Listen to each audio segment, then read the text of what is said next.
नमस्कार.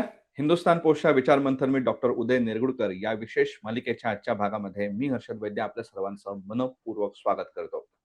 भारतीय जनता पक्ष हा कायमच धक्कातंत्रासाठी प्रसिद्ध आहे. त्याच्यामध्ये सातत्याने ते भाकरी फिरवणे हा जो आपला मराठीतला वाक्प्रचार आहे, की भाकरी फिरवत राहतात आणि त्याच्यामुळे त्यांची संघटना जिवंत राहते आणि संघटना कायमच नवीन जोमाने काम करण्यासाठी सज्ज राहते. तशीच वेळ आज तशीच गोष्ट आज घडलेली आहे. भारतीय जनता पार्टीने 7 महिन्यांपूर्वी त्यांचे राष्ट्रीय अध्यक्ष बदलले. नितीन नवीन हे त्यांच्याकडे यांची नवीन धुरा दिली त्यांनी. त्याच्यानंतर त्यांची आता नवीन टीम आज जाहीर झालेली आहे. त्याच्यामध्ये वेगवेगळे चेहरे आहेत, त्याच्यामध्ये उपाध्यक्ष आहेत, त्याच्यामध्ये महामंत्री आहेत. या सगळ्यांच्या नवीन नियुक्त्या आहेत. मग त्या सगळ्या नियुक्त्यांमध्ये कशा पद्धतीने समतोल साधला गेलाय, महिलांना प्राधान्य किती मिळालंय, त्याच्यात सर्वात महत्त्वाची गोष्ट म्हणजे पुढल्या वर्षी ज्या निवडणुका आहेत, त्या निवडणुकांचा काही प्रभाव ह्यांच्यावरती राहणार आहे का? आणि सगळ्यात महत्त्वाचं म्हणजे की ही सगळी टीम घेऊन नितीन नवीन हे जे राष्ट्रीय अध्यक्ष आहेत नवे, हे 2029च्या निवडणुकीमध्ये भारतीय जनता पक्षाचा जो करिश्मा आहे, हा करिश्मा कायम ठेवू शकतील का? ह्या सगळ्याच प्रश्नांची आपल्याला चर्चा करायची आहे. मग त्यात संघाचाही मुद्दा आहे, निष्ठावंतांचा मुद्दा आहे, या सगळ्याच गोष्टी आहेत आणि त्याची चर्चा करण्यासाठी आपल्यासमोर उपस्थित आहेत उदय निरगुडकर सर. सर, आपलं मनःपूर्वक स्वागत. नमस्कार. तर ही नवीन कार्यकारिणी जाहीर झालेली आहे, त्याच्याबद्दलची पहिली प्रतिक्रिया काय? नवी विटी नवराज्य 7 महिन्यापूर्वी भारतीय जनता पक्षाचे अध्यक्ष म्हणून अनपेक्षितरित्या नितीन नवीन यांची निवड झाली होती. मला असं वाटतं की त्यांना सुद्धा 4 दिवस आधी कल्पना नसेल आपल्या नियुक्तीच्या, की आपली नियुक्ती होणार आहे. त्यांनी बिहारच्या निवडणुकीनंतर आपल्या मतदारसंघामध्ये एक थँक्स गिव्हिंगचा प्रोग्राम अरेंज केला होता. त्यात त्यांना फोन आला आणि त्यांची राष्ट्रीय अध्यक्ष म्हणून नियुक्ती झाली आणि एक प्रकारे सर्वात तरुण 45व्या वर्षी अध्यक्षपदाचा कोणतीही बॅकग्राऊंड तशा पाहिलं तर संघटनेची राष्ट्रीय पातळीवरची नसताना त्यांची नियुक्ती झाली. आणि त्याच्यानंतर बरेच पडद्याआडून हालचाली घडत होत्या, बैठका घडत होत्या, चर्चा घडत होती आणि त्यामुळे लवकरच ही यादी जाहीर होईल असं वाटत होतं. परंतु त्यात बऱ्याच गोष्टी घडल्या. दरम्यानच्या काळात कॉक्रोच जनता पार्टीचं आंदोलन झालं. दिल्लीमध्ये संसदेचं अधिवेशन झालं. त्यात 2 महत्वाची बिलं जी पारित करायची होती ती पारित करता आली नाहीत. त्याच्याच बरोबर बांकीपूर सारखा निवडणुकीचा निकाल विरोधात गेला. या सगळ्याच्या पार्श्वभूमीवर आता नेमकं पार्टीच्या ऑर्गनायझेशन स्ट्रक्चरमध्ये पार्टीच्या कार्यकारिणी मंडळात कोण कोण असणार याच्याविषयी अटकळ लागत होती. परंतु आज भाकरी फिरवल्यानंतर जे चित्र स्पष्ट झालं त्यात ह्या सगळ्याचा लेखाजोखा मांडण्यात आलेला आहे. खरं तर भारतीय जनता पक्षासाठी हा काळ अत्यंत कठीण असा काळ आहे. एकीकडे जरी पश्चिम बंगाल मधलं उज्ज्वल यश असलं तरी देखील एकूणच कॉक्रोच जनता पार्टीचं जे आंदोलन झालं त्याच्यानंतर आक्रमकता जी आता काँग्रेसकडून पाहायला मिळते, या सगळ्या पार्श्वभूमीवर भारतीय जनता पक्ष हा काहीसा बचावात्मक आहे की काय असं वाटायला लागलेलं होतं. त्याच्यानंतर 2 महत्वाची बिलं पार्लमेंटमध्ये पारित करण्यापासून भारतीय जनता पक्षाला रोखण्यात विरोधी पक्षांना यश आलेलं होतं. तोंडावर आलेले आहेत, 100 दिवसावर आहेत फक्त उत्तर प्रदेश आणि पंजाब या निवडणुका. त्यामुळे मोदींची पॉप्युलॅरिटी जी एक आहे त्याच्यावर प्रश्नचिन्ह निर्माण करण्यामध्ये कॉक्रोच जनता पार्टी आणि काँग्रेस आता आघाडी घेताना दिसतंय. तर अमित शहा यांच्या राजीनाम्याविषयी मागणी करून संसदेचं अधिवेशन आपण वेठीला धरू शकतो, हा एक नवीन पायंडा आपल्याकडे पडताना दिसतोय. अपोजिशननी त्यांचं बहिष्काराचं जे हत्यार आहे ते बऱ्याच काळ वापरलं आणि त्याच्यामुळे संसदेचं अधिवेशन वॉशआउट झालेलं होतं. या सगळ्या पार्श्वभूमीवर येणारी जी भाजपची कार्यकारिणी आहे त्याच्याविषयी उत्सुकता होती, परंतु ती आज संपली असं म्हणायला काही हरकत नाही.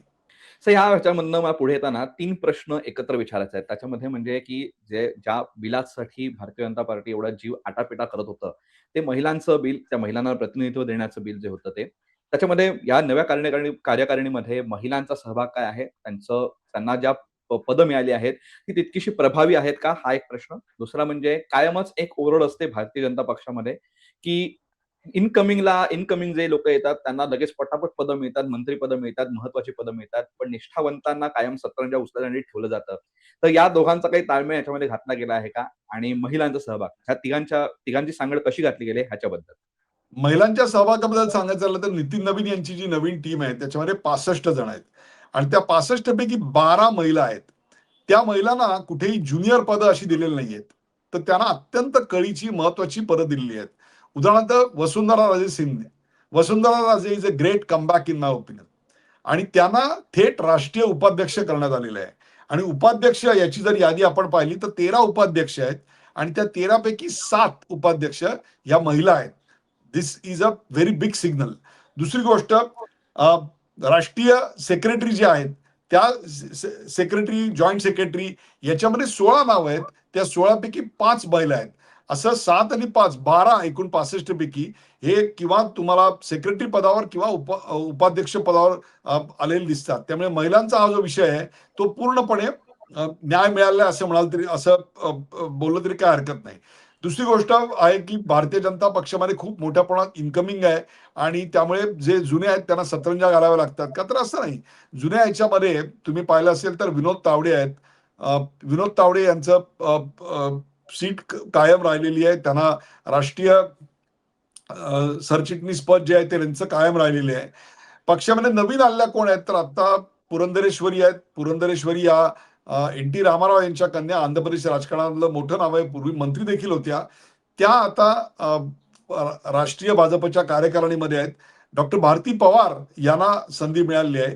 त्या सुद्धा बाहेरून आलेल्या होत्या.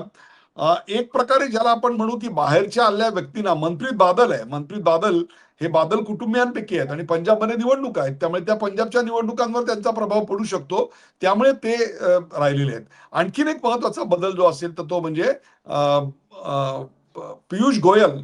पियुष गोयल हे आता पक्षाच्या अर्थ म्हणजे ज्याला आपण काय म्हणू, कोषाध्यक्ष पदाची जबाबदारी त्यांच्यावर आहे आणि नॅशनल ट्रेझरर म्हणून त्यांना आता बऱ्याच मोठ्या जबाबदाऱ्यांना पार पाडावं लागणार आहे. अनेक राज्यांच्या निवडणुका आहेत, त्यासाठी लागणारा निधी संकलन आणि पक्षाची वाढती मागणी या संदर्भात त्यांना काम करावं लागेल. तर ते देखील आत्ता आहेत. ग्रेटेस्ट कमबॅक जर तुम्ही म्हणाल तर कोण आहे, तर greatest comeback in my opinion is Smriti Irani आणि राम माधव. स्मृती इराणी यांना मंत्रीपद मिळाली होती, एचआरडी मिनिस्टर होत्या. त्यानंतर बऱ्याच गोष्टी घडल्या, त्या एचआरडी मिनिस्टर पदावरून त्यांना हटवण्यात आलं आणि नंतर त्या राष्ट्रीय राजकारणातून एक प्रकारे बाहेर गेल्या, इतक्या की त्यांनी निराश होऊन पक्षाचं कार्य चालूच ठेवलं, पण त्यांनी स्मॉल स्क्रीनवर, छोट्या पडद्यावर टेलिव्हिजन सिरियल्समध्ये काम करण्याच्या संदर्भात आपली भूमिका आणि आपली कामगिरी बजवायला सुरुवात केली. परंतु त्याच वेळेला जेव्हा call of the duty comes, म्हणजेच पश्चिम बंगालच्या निवडणुका आल्या, त्यांचा एक ऍडव्हान्टेज असा आहे जो आपल्याकडे पूर्वी सुषमा स्वराज यांच्याकडे होता, की सुषमा स्वराज या मल्टीलिंग्वल होत्या. तशा स्मृती इराणी या मल्टीलिंग्वल आहेत, अंगावर घेणारे आहेत, घाबरत नाहीत, उत्तम आकर्षक बोलतात आणि त्यांनी पश्चिम बंगालमध्ये प्रचंड मोठ्या प्रमाणात प्रचारात आघाडी घेतलेली होती.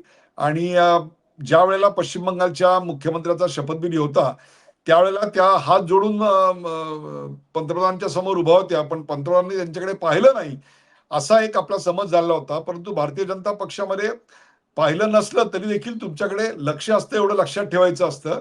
हाच यातला फार मोठा संदेश आहे. तीच गोष्ट राम माधव यांची. राम माधव यांनी आता ज्या जम्मू काश्मीरच्या निवडणुका झाल्या त्यात त्यांचं ऍक्च्युली कमबॅक होतं. त्याच्या आधी 2015 मध्ये पीडीपी बरोबर त्यांचं जे अलायन्स झालेलं होतं मुफ्ती महबूबा मुफ्ती बरोबर, त्याच्यावरून पक्षामध्ये आणि पक्षाच्या बाहेर थोड्याफार टीका झालेल्या होत्या. परंतु त्याच्यानंतर ते एक प्रकारे साईडलाईन झाले होते. 370 कलम हटल्यानंतर पुन्हा निवडणुका ज्यावेळी जवळ यायला लागल्या तसं त्यांना पक्षामध्ये पुन्हा जम्मू काश्मीरमध्ये सक्रिय करण्यात आलं आणि त्यांनी 29 जागा, अर्थात काश्मीर व्हॅलीमध्ये एकही जागा मिळालेली नाही, पण जम्मूमध्ये त्यांनी 29 जागा आणि 26% मतं मिळवून दाखवली. जम्मू काश्मीरमध्ये भारतीय जनता पक्षाचा फोकस हा जागांवर नव्हता, तर पर्सेंटेज ऑफ वोट्स याच्यावर होता. तर ते त्यांनी मिळून दाखवलं, त्याचं त्यांना एक प्रकारे रिवॉर्ड आपल्याला मिळालेलं आहे. त्यामुळे वेस्ट बेंगॉलचं रिवॉर्ड स्मृती इराणींना आणि जम्मू काश्मीरचं रिवॉर्ड हे राम माधव यांना मिळालं. शिवपूजन, शिवप्रकाशजी यांची प्रतिमा ही बेदाग आहे, त्यांची उपयुक्तता सिद्ध झाली आहे, त्यामुळे त्यांचं सहसंघटित मंत्रीपद जे आहे ते कायम राहिलं. BL संतोष यांची पुनर्नियुक्ती एक प्रकारे आपण जनरल सेक्रेटरी पदावर ते गेलेले आहेत. त्यामुळे ओव्हरऑल जर म्हणाल तर जुनं आणि नवं यांचा संगम, त्याचबरोबर पक्षातले जुने आणि पक्षातले आलेले नवे यांचं एकत्रीकरण, महिला आणि पुरुष यांचा परफेक्ट बॅलन्स आणि महिलांना पुरेसं प्रतिनिधित्व आणि भारतीय जनता पक्ष आणि RSS यांच्यातलं एक मिलन होऊन अशा स्वरूपाची यादी बाहेर आली 65 जणांची, असं म्हणायला काही हरकत नाहीये. यातला जो तुम्ही शेवट तुमच्या विवेचनामध्ये जो संघाचा मुद्दा तुम्ही मांडलात, त्याच्याकडे मला पुढे नाही यायचं आपल्या प्रश्नांमध्ये यायचंय. विनोद तावडेंबद्दल सुद्धा मला प्रश्न विचारायचा आहे. पण जाता पुढच्या प्रश्नाकडे जाताना एक छोटासा प्रश्न, की अमित मालवीय यांची याच्यातनं गच्छंती करण्यात आली, यांचं नाव काढून टाकण्यात आलंय. ह्याच्या मागची कारणं काय? आणि त्यांना हे काय म्हणजे त्यांना हे कुठल्या गोष्टीची आपण मगाशी तुम्ही रिवॉर्ड हा शब्द वापरला. त्यामुळे यांना कुठली शिक्षा मिळाली? भारतीय जनता पक्षाचे जे समर्थक आहेत, प्रशंसक आहेत, त्यांना सुद्धा अलीकडच्या काळातलं भारतीय जनता पार्टीच्या सोशल मीडियावर जे काही घडत होतं, ते फारसं आवडत नव्हतं.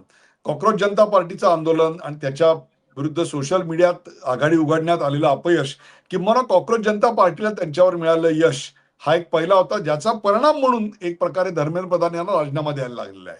त्यामुळे ते अपयश कोणाचं, तर ते भारतीय जनता पार्टीच्या सोशल मीडियाचं असं समोर आलेलं आहे. आत्ता सुद्धा तुम्हाला मी सांगतो, जेव्हा राहुल गांधी यांनी रचनात्मक काँग्रेस या कार्यक्रमामध्ये संदीप दीक्षित यांना मोदीजी कसे आंतरराष्ट्रीय त्यांची काय डिप्लोमसी, आंतरराष्ट्रीय फॉरेन पॉलिसी काय आहे, तर ते मिठ्या मारत सुटतात. अशा प्रकारची टीका केली आणि संदीप दीक्षित यांना त्यांनी मिठ्या मारल्या आणि संदीप दीक्षित यांनी अत्यंत निर्लज्ज प्रश्न विचारला, की मेलोनी समझ के मुझे गले लगाया क्या? याच्यावर ज्या पद्धतीनं उतरायला पाहिजे होतं, त्याच्याऐवजी काउंटर करण्यात काय आलं, तर इंदिरा गांधी आणि फिडेल कॅस्ट्रो यांच्या एकमेकाला आलिंगन देतानाचे फोटो आहेत किंवा व्हिडिओ कुठले टाकले गेले, तर नेहरूंच्या काळातले टाकले गेले. परंतु मूलभूत मुद्दा जो होता भारतीय जनता पक्षाच्या अंतरात प्रचाराला जे होतं, त्याचा काही प्रचार आपल्याला झाला नाही. त्यामुळे ज्या गोष्टीवर फोकस करायचा त्याचा फोकस झाला नाही आणि ज्या गोष्टीवर फोकस करायचा नाही त्या फोकस झाल्या. याच्यामुळे उनका जाना तय था असं म्हटलं तरी हरकत नाही. त्यांचं जाणं हे अपेक्षित होतं. त्यांच्याऐवजी जे आले आहेत ते म्हणजे दीपक म्हस्के. आता म्हस्के नाव म्हटल्यानंतर अनेकांना ते महाराष्ट्रातल्या कुठल्या तरी कोकण किंवा या भागात आले, तसं नाही आहे. ते छत्तीसगडचे सद्गृहस्थ आहेत आणि त्यांच्याबरोबर जी टीम आहे त्याच्यात सर्वात महत्वाचा बदल जो महाराष्ट्रासाठी अत्यंत महत्वाचा आहे आणि तो म्हणजे महाराष्ट्रासाठी नवीन कोऑर्डिनेटर आहेत. त्यांचं नाव आहे प्रीती गांधी. त्यामुळे महाराष्ट्रामध्ये आता सोशल मीडिया अधिक तत्परतेनं, अधिक सक्षमतेनं, अधिक कार्यक्षमतेनं हँडल केला जाईल. त्याचबरोबर शिवानंद द्विवेदी दिल्लीमध्ये, आलोक भट्ट उत्तराखंडमध्ये आणि अरुण यादव हरियाणामध्ये, अशी यादी आता सोशल मीडियाची बाहेर आलेली आहे. मगाशी मी प्रश्न विचारताना तुम्हाला 2 मुद्दे सांगितले होते. आर-एस-एस म्हणजे संघ आणि विनोद तावडे. तर संघाचा प्रभाव या सगळ्या गोष्टींवरती किती राहिलाय? संघाशी जे आत्तापर्यंत म्हटलं जात होतं, की भाजप आणि संघ यांच्यामध्ये दरी निर्माण होते की काय अशी परिस्थिती तयार झाली आहे.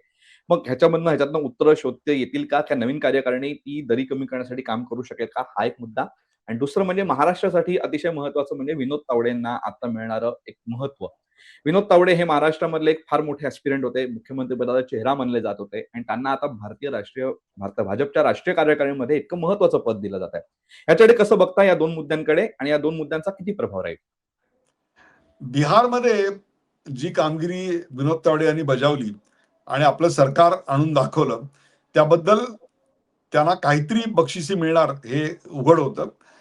त्याबद्दल ते राज्यसभेवर तर गेलेच, पण त्या व्यतिरिक्त सुद्धा त्यांना त्यांच्या पक्षामधलं जे स्थान आहे ते अधिक बळकट करण्यात आलेलं आहे आणि त्यांना सरचिटणीस म्हणून पुनर्नियुक्ती एक प्रकारे आलेली आहे आणि मला असं वाटतं अधिक मोठ्या-मोठ्या जबाबदाऱ्या त्यांच्यावर येतील आणि अत्यंत विश्वासू, डिपेंडेबल, ज्याला आपण एखाद्या क्रिकेट टीममध्ये पूर्वी एकनाथ सोलकर बद्दल म्हटलं जायचं, की एकनाथ सोलकर एक dependable batsman and fielder and bowler आहेत.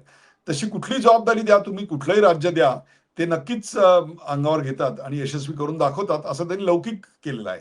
तसंच सुनील बन्सल हे जे आहेत, ते सुनील बन्सल हे सुद्धा आपल्याकडे आता आलेले दिसतायत आणि उत्तर प्रदेशामधलं हे खरं तर भारतीय जनता पक्षाकडे संघाकडनं आलेलं नाव आहे.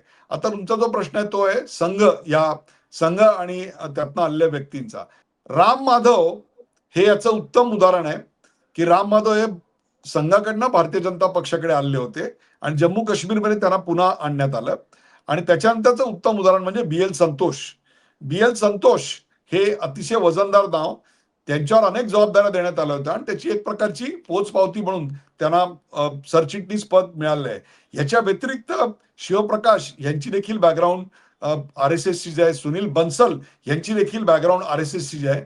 त्यामुळे आर-एस-एस आणि भारतीय जनता पक्ष यांच्या एकत्र असण्याबद्दलचं शिक्कामोर्तब याच्यामध्ये झालंय असं म्हटलं तरी आपल्याला हरकत नाही. त्याच्यानंतर सर्वात आणखीन महत्वाचं म्हणजे संजय भाटिया. संजय भाटिया हे कर्नालमधून निवडून आलेले होते, पण त्यांनी ती जागा खट्टर यांच्यासाठी रिकामी केली आणि खट्टर मंत्री झाले. त्यामुळे संजय भाटिया यांना काहीतरी मिळणार हे अपेक्षित होतं, परंतु पक्षामध्ये इतकी मोठी जबाबदारी त्यांना मिळाली, ही फार महत्वाची आहे. गजेंद्र पटेल, सतीश पुनिया ही सगळी संघटनेची माणसं आहेत. त्यामुळे संघटनेच्या माणसांना संघटनेत महत्वाचं स्थान, याला फार महत्व आहे. त्यामुळे जे जुने होते त्यांचाही सन्मान, जे नवीन आले त्यांनाही संधी, जे तरुण आहेत तेजस्वी सूर्यासारखे त्यांनाही संधी, which gives the connect to Gen Z. आणि ज्या राज्यात निवडणूक आहेत, मग पंजाब असेल तर मनप्रीत बादल, उत्तर प्रदेश असेल तर सुनील बन्सल, या सगळ्याचा लेखाजोखा आपल्याला याच्यात दिसतो. हे सगळं करायला 7 महिन्याचा कालावधी लागला.